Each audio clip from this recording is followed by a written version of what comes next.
আব্বা আর ভালো লাগছে না, সংসারে অনেক অশান্তি। জমি জায়গা যা আছে সব ভাগাভাগি করে দাও। আব্বা যেগুলা জমি জমা আছে, যতগুলো ভাই আছে সবাইকে ভাগ করে দাও সমান সমান করে।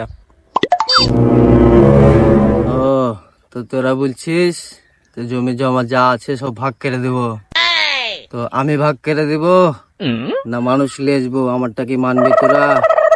সমস্যা নাই, তুমি ভাগ করে দিলেই যথেষ্ট। ঠিক আছে, তাহলে আমার কথা যেহেতু মানবি, তো বাড়িতে একটা গাড়ি আছে, তেল ভরাবি তুই, পরিষ্কার করবি তুই, চালাবো আমি। একটা গরু আছে, ঘাস খাওয়াবি তুই, দুধ দোয়াবি তুই, বেচবো আমি, টাকা সব আমার কাছে থাকবে।